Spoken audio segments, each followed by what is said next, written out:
Драги браќи и сестри, денеска ќе проучиме една тема. Темата има наслов што ќе се случи кога човечката грешност ќе се сретне со Божјата светост. Односно, бегаш ли од светоста на Бог поради твојата грешност? Постојат моменти во животот кога човекот не бега од луѓе, не бега од околности, туку бега од самиот Бог, од неговиот Создател, од неговиот Спасител. Не затоа што Бог е далеку, туку затоа што неговата светост одеднаш станува толку блиска и токму тогаш човекот не чувствува само вина, туку чувствува едно подлабоко чувство дека не припаѓа во таа област, дека не припаѓа во Божјото присуство. Библијата ни открива, браќи и сестри, дека Божјата светост не е само морална чистина, туку дека е совршена Божја слава, огромна сила Божја. Толку непорочна светлина што кога грешниот човек ќе се соочи со таа светлина, се што е во него темно наеднаш станува видливо. И токму затоа реакцијата на човекот низ целата Библија, кога читам од Стариот Завет до Новиот Завет, била истата.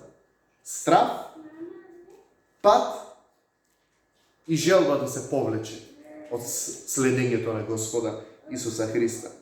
И ова го гледаме многу јасно во најмокните моменти во Новиот Завет, кога апостолот Петар се среќава со Исус на еден многу неочекуван начин. Апостолот Петар имено до тогаш го знаеш Исус како голем ученик, голем учител, односно, можеби многу силен на дело пророк или нешто така, можеби син Божи, ама не баш во таа слава во која што го виде тогаш. Станува момент за случката кога Исус му се приближува на Петар и Петар онака разочаран цела ноќ фаќал риби, се трудел, односно да фати риби, фрлал мрежа еднаш, па втор пат, па трет пат. И тоа, верувајте, е малку разочарувачки. Еве, минатата недела бевме како семејство на одмор и отидовме и таму гледав, минатата година излегов 3 утра, рано станав у 4:30 саатот, да одам да фаќам риба. И одам и пробам на еден мамец, на друг мамец, на трет мамец. И ни една да не успеам да закачам. И оваа година викаме, сега ќе одам каде има река. Можеби на сладководна риба ќе фатам. Ајде, најдов каде има река во близина, најдов локација, се спремив, се стокмив, рано савајле станав, запалив колата, отидов да фаќам риба. Пак ставам, фрлам, чекај, вечност. Ставај, фрлај, нема, ставај, фрлај, ништо не успеам да фатам и си дојдов дома, не толку разочаран, ама не беше тоа. Видејќи си отишол да фатиш риба, а се враќаш без риба. Па имаше таму дури чамци и ми беше дозволено се качам и од чамец да фаќам и се. Не фаќа. И апостол Петар, неговото разочарување беше сосема другачие. Не беше од еден возбуден момент, не фатив риба. Не. Тоа беше риболовот кај Петар беше екзистенцијално прашање. Тој живееше од тоа. Ако фати риба, ќе ја продаде, ќе има да купи леб за семејството. Ако нема со што да го прехрани семејството тој ден. И затоа тој цела ноќ одел, фрлал мрежи, и не успеа да улови. И се буди утрото, доаѓа зората и доаѓа Петар и вика, Господи, цела ноќ се трудевме, ништо не улови. И Исус му вика, ајде со мене, оди во подлабокото и фрли ги мрежи. И сега Петар беше професионален рибар. Дење не се толку баш фаќа риба. Се знае кога се фаќа риба. Се фаќа ноќе кога рибата е гладна. Но Петар беше послушен на Исус. и дозволи Исус да се качи во бродот, Исус да го води, да му каже каде да отиде и ја фрли мрежата. И кога ја фрли мрежата, толку силен улов се закачи на мрежата, што вели мрежите се кинеа додека ги вадеа рибите. И од тој момент Петар ја виде Исусовата светост. Петар виде дека Исус не е само обичен човек, ја виде неговата светост како Бог во полнота. И кога Петар го виде тоа, во Лука 5 глава 8 стих читаме, вели, кога го виде тоа, Симон Петар падна пред нозете на Исуса и рече: Оди си од мене, Господи, зашто сум грешен човек. Браќи и сестри, замислите ја таа сцена. Петар не зборува со некој обичен учител. Тој не стои пред еден обичен пророк. Тој стои пред оној што токму пред неговите очи направи сега чудо, кој што го надминува секое негово искуство до тоаш. Мрежи полни со риби, после цела ноќ празен труд. И наместо да се радува без граници, наместо триумф и прослава, Петар паѓа на колена и изговара зборови кои што наеднаш изгледаат парадоксално. Вели: Оди си од мене, Господи, зашто јас сум грешен човек. Но зошто некој би го кажал таа реченица во момент на таков благослов, кога Бог толку многу го благослови? Одговорот е едноставен, браќи и сестри. Божјата светост се открива кога таа ќе се открие. Човекот не гледа прво благослов, туку се гледа себе си. Во Божјата светост, таа Божја светост ја открива човечката грешност. Затоа, ако си се сретнал со Господа, а при тоа не ти открие на твојата грешност, не ти открие на потребата за покаяние, запрашај се дали воопшто си се сретнал со Господа Исуса Христа. Значи, кога човек се сретнува со Божјата светост, тој се гледа себе си. Петар не рече: Оди си од мене, Господи, зашто си многу силен, и го направи ова чудо. Тој рече: Оди си од мене, Господи, затоа што јас сум грешен човек. Тој е момент кога човекот сваќа дека тој не е достоен за присуството во кое се наоѓа. И ова не е само една емотивна реакција, ова е духовно откровение. Колку повеќе Исус се открива како свет, толку повеќе Петар сваќа дека тој е грешен. И токму тука започнува нешто многу длабоко. Зашто Исус не дојде за да се оддалечи, браќа и сестри, од грешниот човек. Туку дојде за да дојде кај грешниот човек, да го најде таков како што е, да го сретне и да ги земе неговите гревови.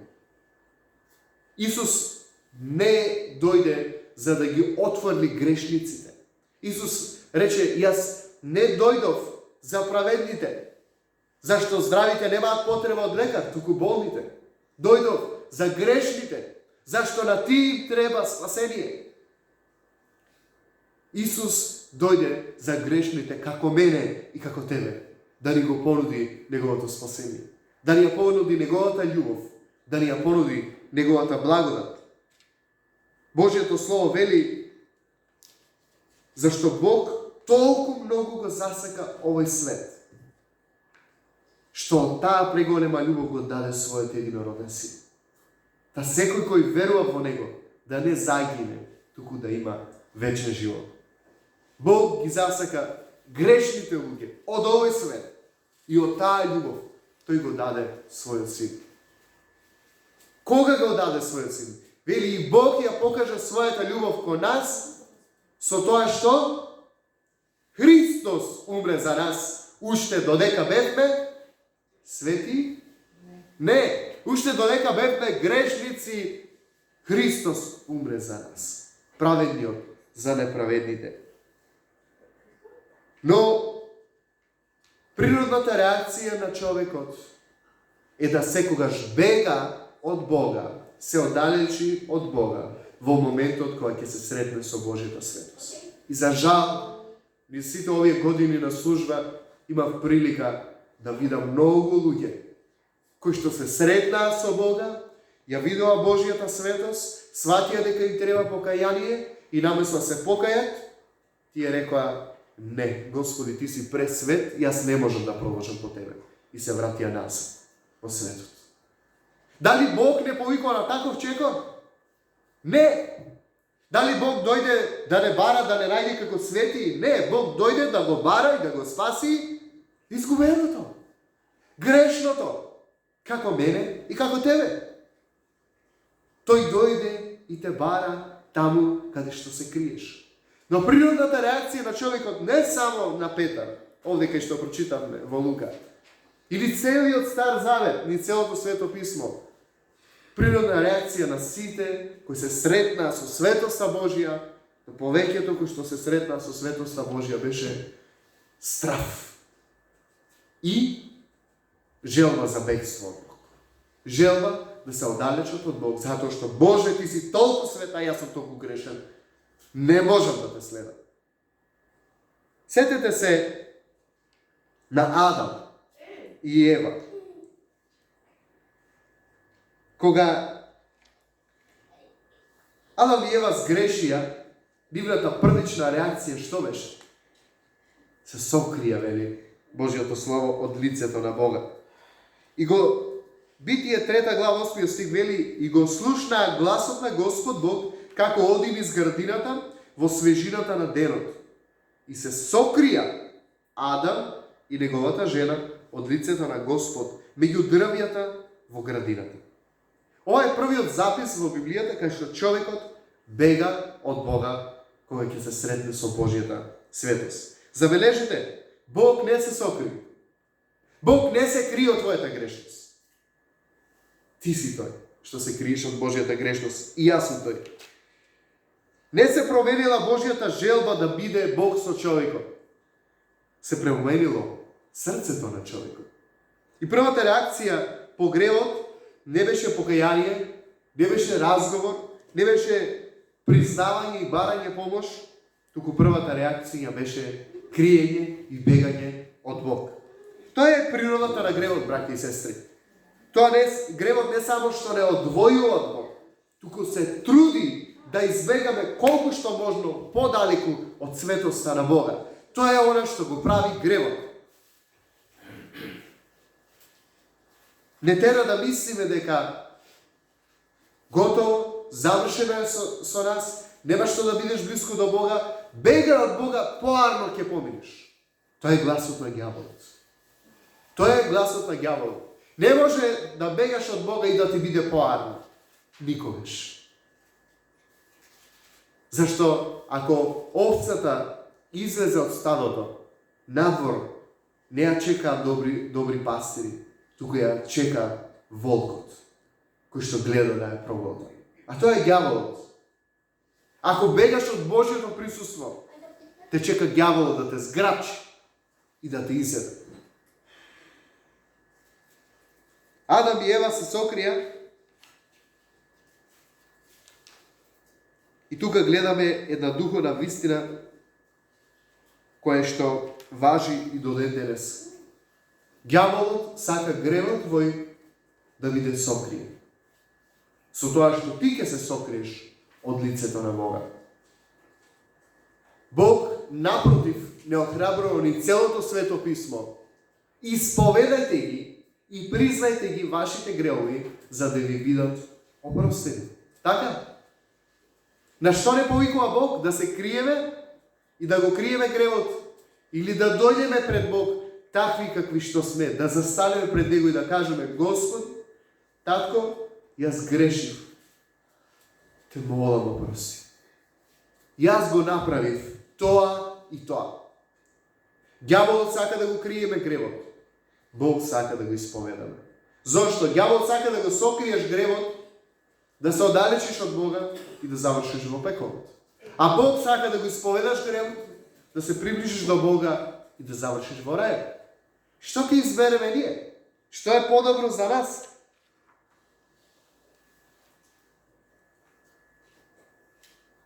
Бог доаѓа во градината да ги сретне Адам и Ева. Па дури иако тие се кријат од него. Знаете, често паѓа луѓе кога сме во маха, викаме: Боже, каде си? Боже, ме гледаш ли? И Бог вика: еве сум, јас сум тука. Ама ти каде си? Бог не е тој што бега од нас. Ние сме тие што бегаме и се криеме од него. И Бог доаѓа во градината не со закана,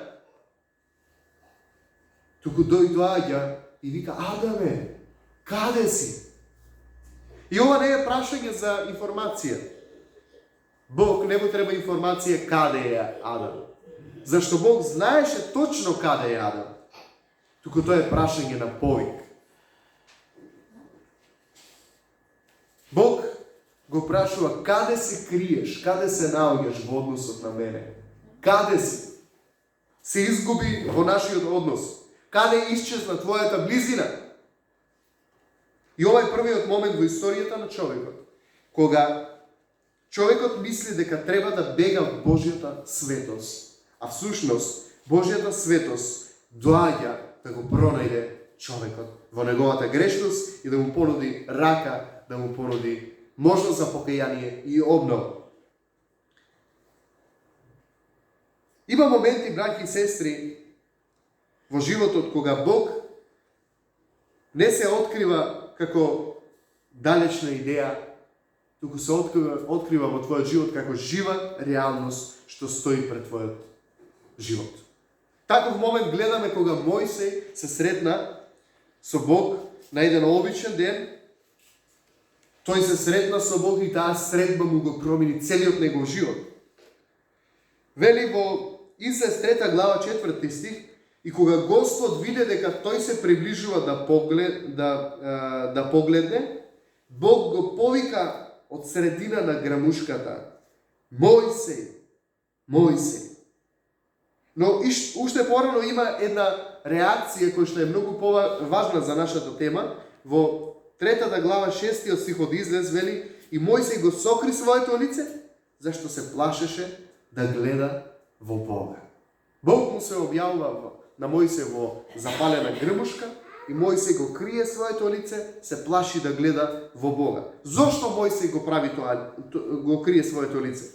Затоа што во тој момент Мојсей не гледа само едно чудо, туку Мојсей ја се среќава со Божјата светост. И тука пак гледаме нешто многу длабоко. Човекот кој претходно мислел дека знае кој е, сега наеднаш сваќа дека пред него стои Бог, чија светост го надминува секој негово разбирање и познавање претходно. Мојсей не бега затоа што Бог е далечен, туку затоа што Бог е премногу свет, а неговата моментална светост на Бог кој што тој ја гледа во него предизвикува чувство да се плаши и да избега. И многу често тоа е првата реакција на човекот кога Бог на вистина се открива во својата полнота. Не веднаш радост зашто си се сретнал со Бог, туку свест за разлика дека Бог е свет, а ти си грешен. И во прва рака тоа е добро. Секој човек кој што вистински се сретнал со Исус, тој бараше покаяние, бараше прошка односно. Се ги исповедаше своите грехови, признаваше својата грешност. И така треба и да биде. Кога ќе се сретнеме со Бог, не треба да гледаме колку е тој грешен, колку е таа грешна, колку е тоа грешно.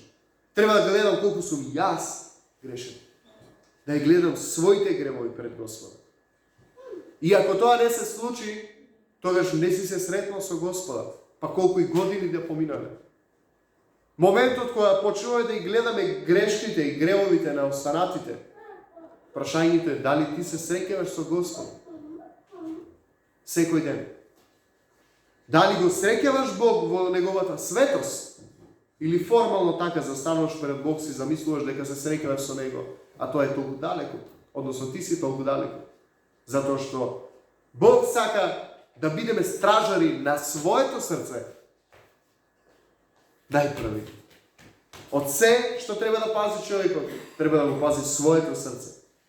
Да пазам моето срце да не западне во некој греф.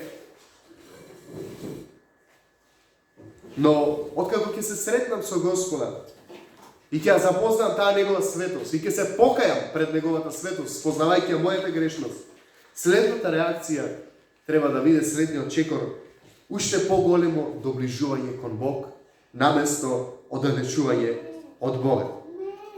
Но сите кои што првпат се сретнале со Бог, како Адам, така Петар, така и Мојсей, тие избрале да се повлечат со чувство на недостојност и страх. Таа била првата нивна реакција. Но Бог никогаш не завршува приказната со оди си. Да, ти си грешен, арно свати, а и сега оди си. Бог е Бог на милост. Амин. Бог е Бог на благодат. И секое утро е нова милоста Божја за тебе и за мене. Амин. Ако вчера си сгрешил и си се чувствал толку недостоен, покај се пред Господа. Божјото слово не вели продолжи тако како што си. Не, застани и покај се пред Господа. Исповедај ги своите гревови. Божјото слово вели зашто ако ги исповедаме гревовите своји, тој е верен и тој е праведен за да ги опрости нашите гревови. Амин. Веруваме во Словото Божјо?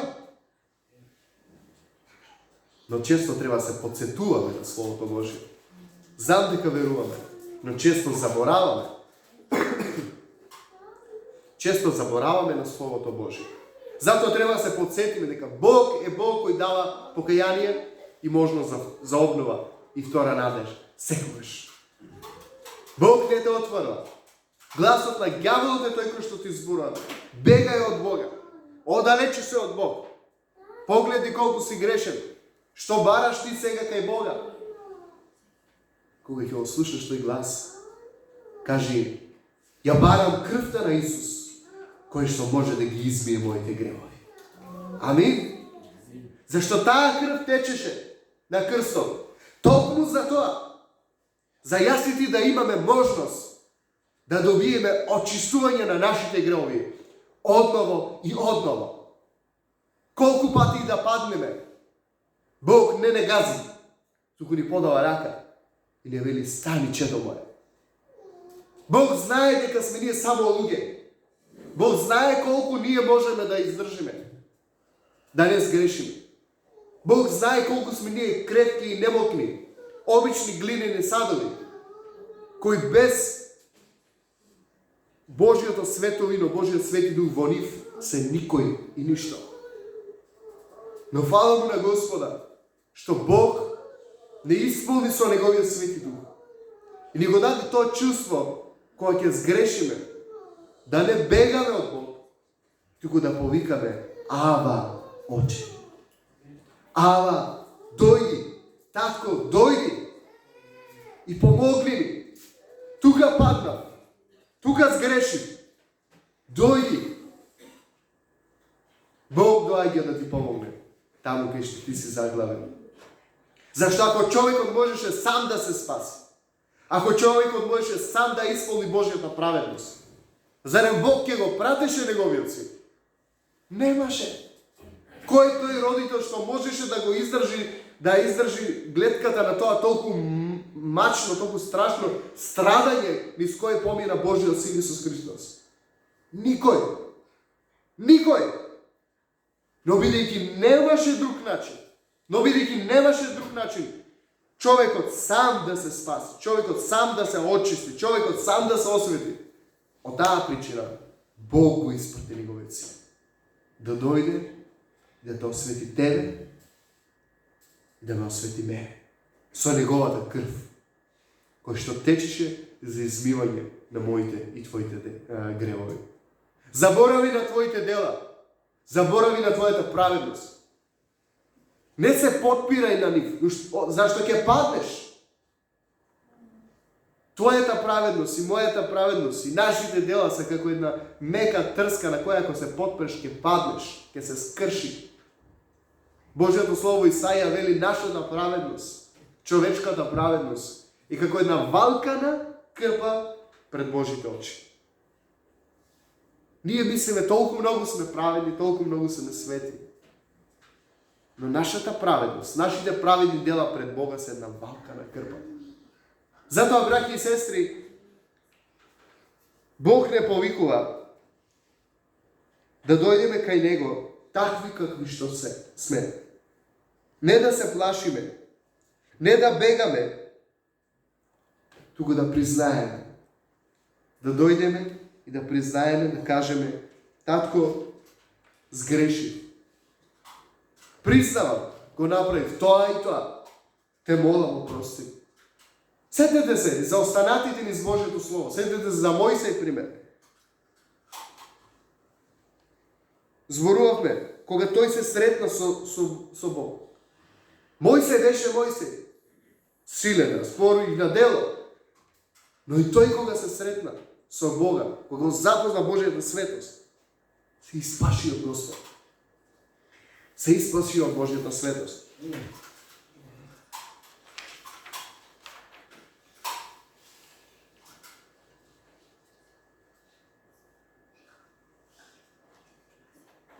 Во Стариот Завет имавме неколку такви случаи, кај што кога човек се среќава со Бог, се плаши од Божјата светост.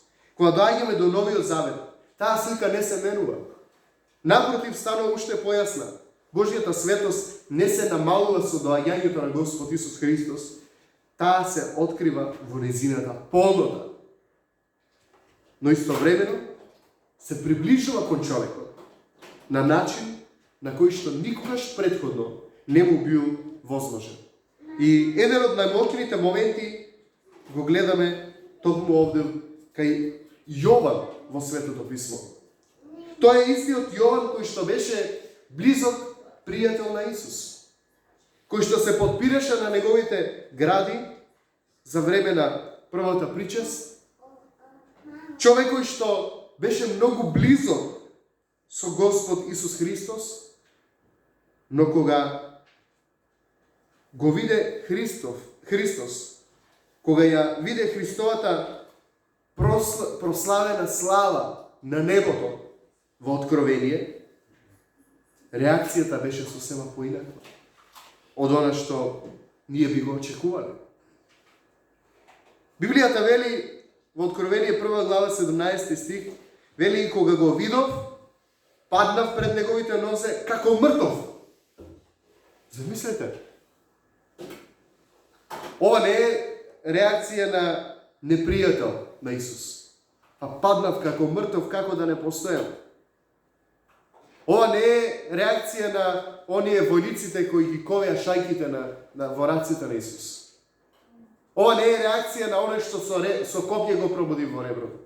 Ова е реакција на човек кој лежеше на Исусовите гради. Можете да замислите. И токму тука повторно ја гледаме истата линија низ целата Библија. Човекот не може да остане рамнодушен пред Божјата светост. Но она што е различно овде е самиот одговор на Господ Исус Христос. Тој му рече во Откровение 1 глава 17 до 18 стих, му рече: не плаши се, јас сум првиот и последниот, Алфа и Омега. Амин. Што вели Исус? Не плаши се. Кога се среќаваш со Господ Исус Христос, Бог те повикува: не плаши се. Ама вистина сум грешен. Да, ги гледа моите гревови колку што се. Но Бог ти вели: не плаши се. Дојди, искрено исповедај ги твоите гревови. Покај се за твоите гревови и продолжи да ме следиш. Не плаши се, зашто долна жртва платив за тебе, вели Исус. Со крвта твоја своја света те откупи. Не со злато, сребро и распадливи нешта сме откупени, туку со скапоцената крв на јагнето на Исус Христос. Бевме откупени, браќи и сестри, и сме откупени. Затоа Божиот одговор е не плаши се.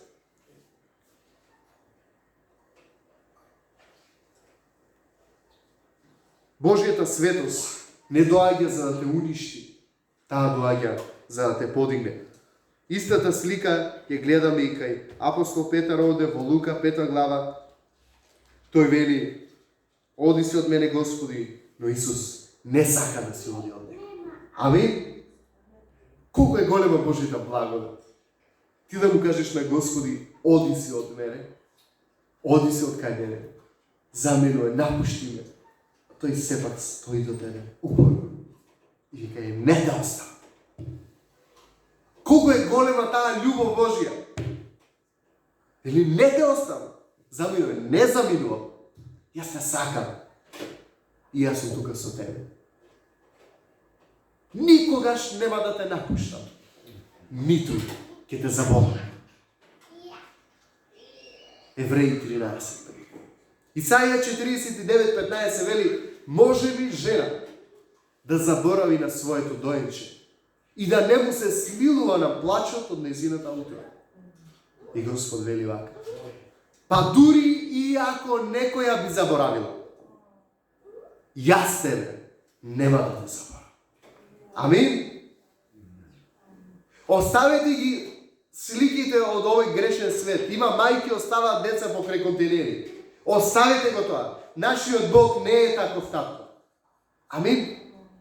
Тој дојде и да не земе од контейнерот, и да не измие со неговата крв, и да не пресели од царството на темнината во царството на неговиот возлюбен син.